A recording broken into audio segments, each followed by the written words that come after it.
everyone, this is Fernanda Lira, bassist and singer for Brazilian death metal band CRYPTA, and you're watching That Metal Interview Podcast.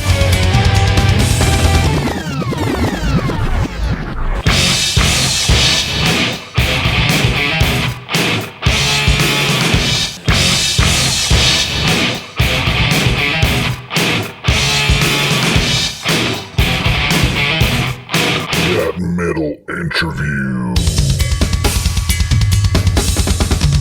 And we salute all the newcomers to That Metal Interview Podcast. Thank you guys for accompanying us once more on behalf of your friend James, all the way from the state of Texas in the US of A.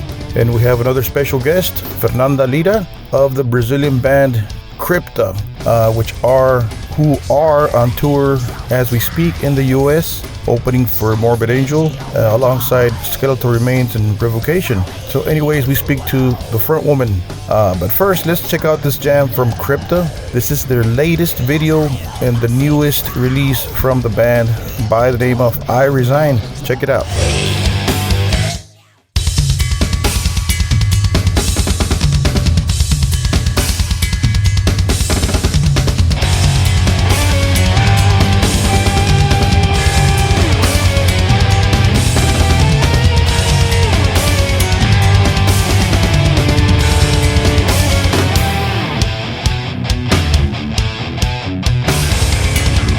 Severely traumatized.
Some might call it death thrash. It could be death metal, it could be thrash. I'm not sure. It's just, if it sounds badass, it's good metal. Good rock, good metal. If you don't want to name it, if you don't want to label it, that's cool. So anyways, that was I Resign by CRYPTA, the all-female quadruple battlefield of a uniform. Anyways, here is our interview with Fernanda as she speaks of the tragedy that happened to him a couple of weeks ago in Illinois, the tornado incident. So anyways, here it is, and check it out. Well, first of all, thank you for making time. And what part of the U.S. are you at right now? I am in Philadelphia, Pennsylvania. Oh, okay. So how are you guys doing after that horrible tragedy over there with the tornado? You guys doing okay? Yes, that was definitely the most traumatic experience I've ever been through. It was really, really awful, unexpected, soul crushing in so many ways. Yeah. But we're all right, like, of course, all of us here in the tour, like among all the bands and crews, our lives have changed forever after that, because it was like people have no idea what it is, how it feels to have a fan like dying during your concert. This is something deeper, way deeper than people can imagine it. So it's been awful in many ways, but we're here standing, we're all feeling better now, now that we were able to move on with the tour, because we refused having that tragedy as the last memory of this tour, which has been a cool one. And also after we were able to spread and help sharing and help donating to fundraisers of the fans who died, of the fans that got injured, and after finally being able to fundraise for ourselves some money for the our RV that was crashed. So I think we're now, over the last couple of days, life has been started to get to normal on tour, although in a sense we're never going to be the same, because it was really an awful, life-changing experience. But we're doing our best to move on and try to just finish the tour. Yeah, things like this happen in life, right? So were you guys done with your set when the roof collapsed, or were you guys on stage? Or so we played our normal set, and finished our set. It was a 30-minute long set. And in between sets, in between our show and Skeletal Remains show, that's when the tragedy happens. Because when we were about to leave the stage, everyone started getting the tornado warnings on their phones. Oh. But I didn't know how to. So it was like, we got the tornado warnings like 10 minutes before the tornado hit the venues, which is pretty fucked up. Yeah. So I'm from Brazil. We don't have tornadoes there. I don't know how to act. Yeah. I don't know what to do when you get a tornado warning on your phone. So I was just like desperate, and I got that message, and Brad, our friend from Revocation, he was like, "Hey, get your valuables from the van and go to the basement." And I didn't understand, like, that was so serious. I thought it was only, like some regular way, some regular stuff you do when you have like strong storms or stuff like that. Yeah. And then we went there and we could see the storm gathering up. And then when we were leaving the RV, we could feel the winds were like real bad, really hard. And then we went to the venue, and someone at the venue say, "Hey, just go to the basement as fast as you can." And then we went there, but I was not expecting it to happen. And then seconds after we got in the venue, and seconds after we got to the basement, lights were out, alarms started sounding, and we just felt the whole building like really, like trembling. Wow. Yeah, like shaking, the whole building shaking. And we thought it was a tornado passing. We had no idea what had happened upstairs, Yeah. So it was quiet after some seconds, and again, I don't know how tornadoes work, Yeah. and then I didn't know if there was any chance another one hit the building, or that same tornado would come back. Like, I just didn't know how to act. Wow. And but still, we thought that the noise we heard and the shaking of the building was just a tornado passing, but we had no idea the roof had collapsed. Wow. That is the thing. Horrible. So, and we noticed something was wrong when after the tornado passed, seconds after, it was silent. And then after being silent for a couple of seconds, we started listening to people screaming. Oh, wow. Up there in the venue. So we knew something was wrong. We didn't know exactly what. And then some fans bleeding started entering the basement we were, and then we knew shit got serious. And then one of the guys from the band, actually all the guys from the band were upstairs, and one of them came down and said, "Hey, the roof collapsed. People are under debris." And then we were shocked and desperate. We really didn't know what to do, and it was just horrifying. It was horrifying. But the if I can say there was a good thing on all that is that it happened in between sets. Because if it happened, because like in between sets, just some fans were there on the exactly in front row where the roof collapsed. Most had been to the merge table. Wow. And actually, I got a fan when we played days later in Joliet, Illinois. A fan approached me by the merch table, and he said, "Hey, you saved my life in Belvedere." I was like, "How?" That he was there, and he told me he was front row watching our show. But since I had said that after the show we would be hanging out by the merch table, he went to the merch table, and then the roof collapsed right where he was. So yeah, it was. The thing is, if it hadn't been in between sets, if it had been during our set or Skeletal Remains set, it would have been way worse. Much worse, like, right? Way more people would get severely injured. More people would definitely have died, and I'm sure bands would have been fucked up too. So wow, it could have been worse. It was horrible, but it could have been worse. Yeah, definitely. Wow. So thank you for sharing these stories. That's some people are still asking questions, and glad you guys are okay. And well, anyways, how do you keep up on these tours? It's exhausting. You made a post about taking a nap in between load-ins and sound checks. How do you keep up with this stuff? I mean, we're human, right? How do you do this? Vitamins? Yeah, of course. I mean, I think it works differently for everyone. To me, what I try to do is I'll always prioritize sleeping.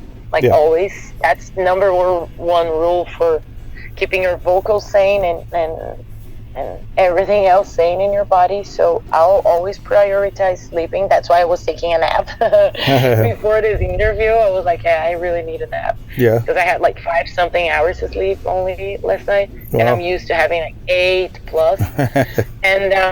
and to me personally, what I try to do is doing lots of self-care as possible, of course, because we usually have no time to do anything. But for example, today I woke up, I was feeling low today, and then I woke up, I meditated in my bed here in the motorhome, and then I spent some time alone watching some stuff I like to watch, and then later on I'll probably go to a vegan restaurant and get some nice nourishing food. So this small act of self-love during tour, they can really keep me going.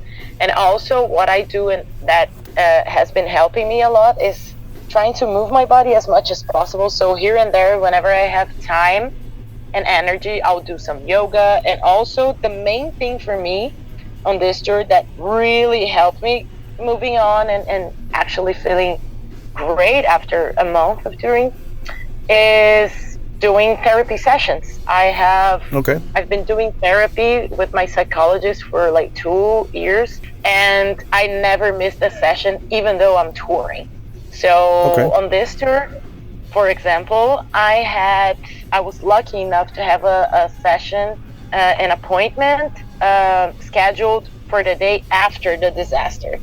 So I was really shaken emotionally when it all happened.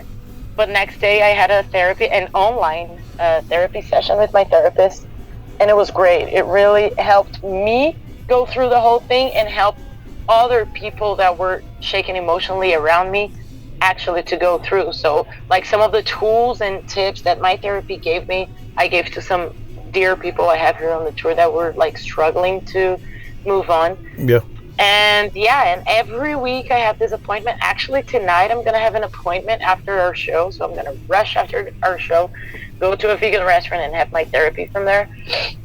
And this really helps me out because, you know, like sometimes during tours stuff happens that it's out of your control, and sometimes you just feel exhausted. Sometimes, you know, like there's a routine break, and then you suddenly forget who you are, you know, and therapy helps with all of that. So to me, small acts of self-care and self-love plus therapy are the real deal for me. Yeah, so I play guitar here in Texas. I have a local band and stuff. Nothing big like you guys. But I understand having a tight band and having good musicians up there with you. And right now, CRYPTA is you guys are top notch. You guys are all monsters on the instruments and vocals. How does it feel? Yeah, how does it feel going up there, Fernanda, when you got to sing and you know you have a real tight band behind you, no mistakes? How does that feel? Oh, we do have our mistakes. We do have our insecurities. Of course, like the road polished our performance a lot, but we all have our insecurities and things going on and lots of mistakes, you know, like there's not one single show we're not, that part was a little like this. Oh yeah, my performance today was a little bit like that, you know. So it's a part of a performer to perform, being there on stage and not letting people notice when there's something going on with our gear or with our performance. So it's part of the thing, but there's no perfect band. Like we all have our stuff going on when we climb on stage. But right now, since again we've been touring a lot and playing many shows, so it's been really smooth on stage, to be honest. Right now it's been really, really smooth. So we've been playing all right. Like it's been easier than it was in the beginning. So we definitely have less worries when we climb on stage nowadays than a couple of months ago. And it's pretty well, you know. Like we always climb on stage. Me personally, this stage is my favorite spot in the whole world. That's where I feel at home. That's where I feel at my most comfortable. That's where I feel I am at my full potential. So I just love being on stage. So whenever I'm there, I try my best to have like the perfect time. So that's why I'm very energetic and I have that crazy stage performance. It's because I'm feeling happy. I'm feeling grateful. I feel like, damn, I fucking love doing this. So whenever I'm there on stage, I do my best to both give a nice show to people, entertain people, make them smile for 30 minutes, but also to have fun and enjoy doing what I love doing. That was one of my questions right there. We see you on stage. You see the passion you have. I've never seen you sad. I've never seen you worried on stage or weak. How do you keep up that? How do you keep strong on there? How do you? It's mental for sure, right? You go up there and give it 100%, right? Oh yeah. Well, that takes a lot of like, of course, there's a part of being professional and you know, like always making sure my gear is running well, always making sure that during sound check I'm having the best sound I can have. So technically I'm covered, I'm backed up, you know, like, so this is really important to have both these things checked. But also I think it's just like, again, to me it's something really natural because like since it's my favorite thing to do ever. Awesome. To me it's hard not to be there and just purely enjoy it. So to me it's, of course, like sometimes I struggle, sometimes I have hard shows, sometimes, you know, like there's technical difficulties, and sometimes I'm frustrated after the show, of course, or during the show. But most of the time I'm just there doing what I really love the most. I'm just there doing you know, like what my passion is about. So to me it's pretty natural being there on stage and just, you know, like I just want to, people the only reason I'm there doing what I love is because people are paying tickets for it, Yeah. so I want to provide them a nice show. I want them to feel happy watching us. So I make sure that I do my best, that, Awesome. again, there's the professional side, you know, like, Yeah, you give of the people performing, 100%. Yeah. even though you have like difficulties, technical difficulties, there's a professional side of checking up in your gear and doing sound checks and everything. But also, and mainly to me, it's just I only express what I feel at my deepest, which is deep gratitude for being able to just live my dream, and that the climax of living my dream is being on stage. So to me, Wow. it's like, yeah, I'll just go there and have shitloads of fun and have people and make sure people have shitloads of fun. Wow, that's so cool. You give it 100% all the time. So, speaking of your first and only album so far, Echoes of the Soul, 2021, badass stuff, of course. What were you guys listening to when you were writing that stuff? What was on your minds? Oh, it's hard to say because like all of us have different tastes for music and tastes in metal. So we were definitely, all of us were listening to death metal. And me personally, like when I listen to metal the most is when I'm about to write an album, because I want to get like some nice influences and I want to feel death metal before I write some nice death metal riffs.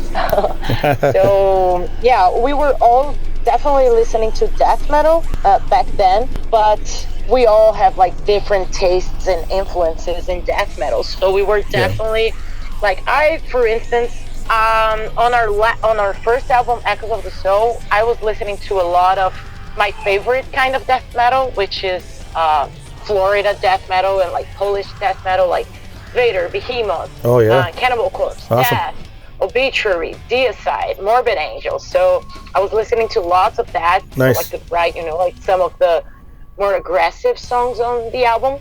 As for this new album, I was listening to lots of different stuff. I was listening a lot of Behemoth again, and like all these bands that I mentioned, because they're my main influences, and they're always going to be, I guess, because they kind of built my death metal character and my death metal, influence. But also I was listening, for instance, to Opeth a lot, because I wanted to add some more atmospheric riffs and stuff like that. So I was definitely listening, to a lot of Opeth. And also Ginger, because I wanted to do some specific stuff on vocals and actually on lyrics. And Tatiana really influenced me a lot on that. So I stepped out of my comfort death metal zone and went to some other places for the sake of, expanding my influences. So in this new album, my influences definitely changed a little bit, but and I'm sure it's the same with the girls. Like Taina listens to a lot of death, like the band. One listens to a lot of Swedish death metal, and so I would say every album is a big cauldron of our different death metal influences. But definitely when we're writing an album, we all dive into death metal mainly. Awesome influences, awesome bands. So what age did you start listening to metal, Fernanda? Were you a little girl or teenager? Oh yeah, my dad is a metalhead. Oh, okay. So so I'm used to listening to metal since I was like 6-7 years. These are my earliest memories listening to metal. So metal was always playing at home, and but I think when I kind of really dove into metal itself, it was when I was around like 13, something like that. Definitely around 12, 13. That's when I became a metal maniac, and I was listening to metal only all the fucking time. And death metal, I think I got into death metal when I was around like 17, 16, 17, 18, something around there. And someone presented death to me, but I didn't quite understand it at first. So I migrated to Morbid Angel, and Morbid Angel was the first death metal band that made me get into death metal. I even remember the first song I listened to them. So that's why this tour is a dream tour to me, because Morbid Angel was definitely the death metal band that made me get into death metal. Into death metal. How are the guys? I had Steve on the show, but how are the rest of the guys, like Trey and the other guys? They're all amazing. I love them. Like Charlie, I've met him before when we played with Incantation in Brazil. Oh yeah. And we're also doing a tour with Incantation with Brazil in less than a month. Yeah. Oh, that's right. Yeah, that's right. Yeah. So super chill, nice guy. Steve is a sweetheart. He's super cool, very supportive. Watches our show here and there, like during lots of nights. And Trey is a sweetheart. He was actually the one I heard that invited us for the tour. He watches our show like nearly every night. Nice. Wearing his CRYPTA shirt on. Very supportive, always wants to talk and hang out, and we play snooker here and there during the tour. So yeah, very nice guys. And I can say the same about the other bands, Revocation, Vitriol, and Skeletal Remains, that was on the first leg of the tour. All very nice bands. I can say that I've been touring for like, 12 years now. Yeah. And now with CRYPTA, but before with Nervosa. And I can definitely say this was, except for the Tornado, of course, this was the smoothest tour I've ever done. Really? When it comes to bands getting along together really well. This has been perfect so far. So speaking of tours, which is your best gig and your worst gig so far? This is your best one, you said, right? You mean tour or gig on this tour? Just gigs in your whole lifetime. Which is your worst gig and your best one? Let me see. Hard to say, because like time passes, and I think one of the worst gigs I've played was in a place. I'm not gonna mention cities and names because I don't wanna. Yeah. I don't want to hurt anyone's feelings. Yeah. But we played once a city in a very sketchy venue, but not with CRYPTA. This was with Nervosa many years ago. And there were no monitors at all, so I was just like basically screaming my lungs out. I didn't use in-ears back then. Really? And also, and also there were some problems with like food and everything. And during the set, I don't know if they played a prank on us or what the fuck that was.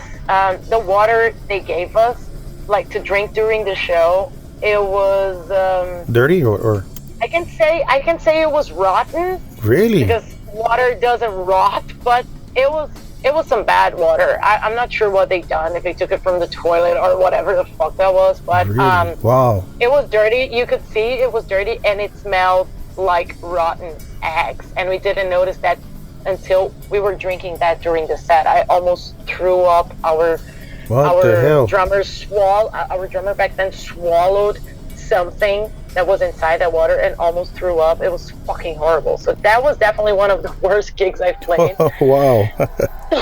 As for the best ones, there are many, many. Most of the gigs I play are awesome. On this tour, I've been playing some of the best gigs I've ever played, but I think one of the most memorable ones, but for reasons of being a dream come true, was Wacken. We played Wacken. Oh, yeah. I saw that. Yeah. Wacken awesome. Last year, and that was my main goal and objective. So yeah, definitely Wacken was my biggest goal. Yeah. In metal, in having a band, definitely my main goal. Nice. And it happened so fast, and to me it was definitely one of my highlights of my career so far, because it was literally a dream come true. It's a big festival. Yeah. Countless times I talked to my friends and talked to my family and my close ones how much I wanted to play this fest and how much I could die happy after I played that. Right? Yeah. And then I did. It was like amazing. There were lots of people. It was just great. Wacken just posted a little bit of her show on their Instagram yesterday, and I was like, fuck, this still feels surreal. Yeah, I saw that. It's awesome. So yeah, that was definitely one of my main highlights, but I'm so ready to get another goals accomplished now. Yeah, it'll happen. Here's a weird question, Fernanda. If you could time travel, where would you go to and which year? In my life? In the whole, in any time of any time travel, any time of humans, where would you go to? Okay, I'll give two different answers. One, more of a like light one, and another one is a more philosophical one. Okay. I would love to travel to Egyptian times, or like the times like where the Mayan Empire here in Latin America, and you know, like Incas and Aztecs, and I fucking love all of those. I love reading about those periods, and I don't know, it just feels magical in a way to me. So I would definitely love to travel back then, just to check it out. And also, now the more philosophical question, I would definitely like to travel and meet my younger self. Wow. And yeah, and just let me know about some traps. Right, some advice. Just give some life lessons. I know, like I've learned, I don't regret anything that happened in my life, and I know everything served a purpose. But I would love to meet my younger self and cuddle her and say, hey, here are some lessons. Try to avoid this and try to do more of this and this and that. Because some things I've been doing right now would have been way much better for my life if I have started earlier on. So it would have made me avoid so many complicated things. So I would definitely love to meet my younger self and let her know that everything's gonna be okay, and then that we're gonna live our dream, and also to let her know about some life lessons.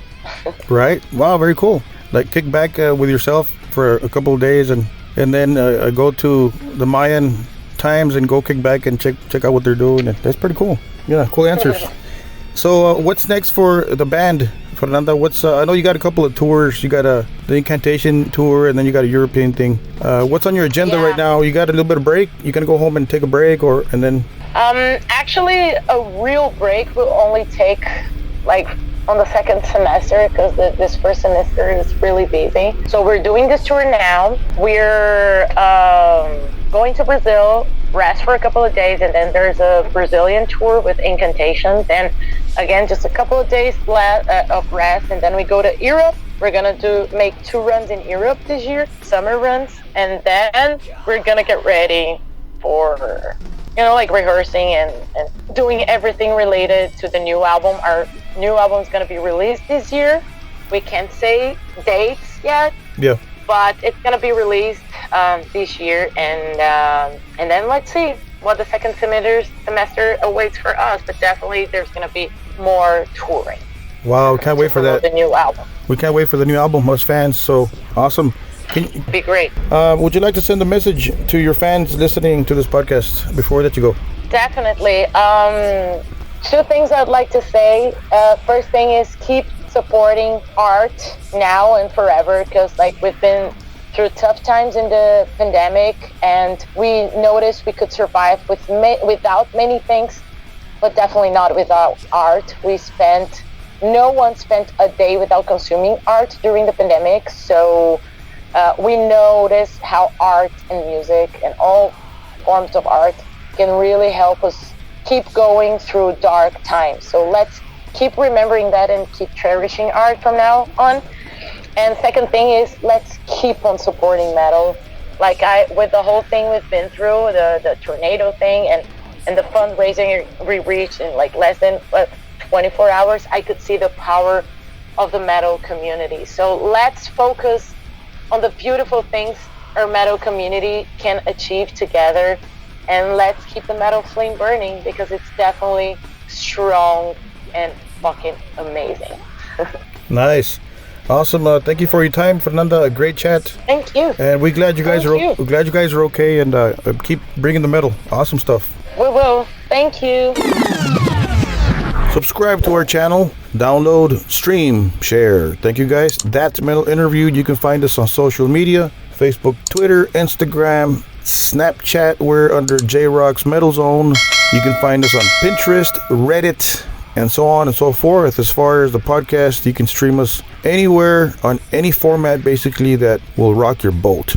It could be Spotify, it could be Amazon Music, it could be Google Podcasts, it could be any of the above. So check us out.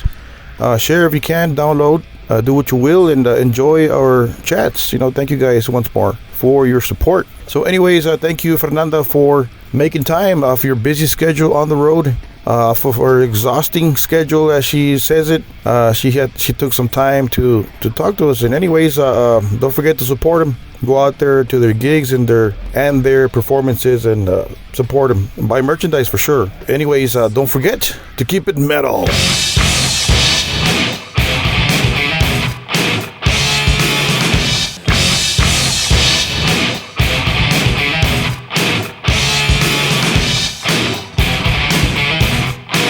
That Metal Interview.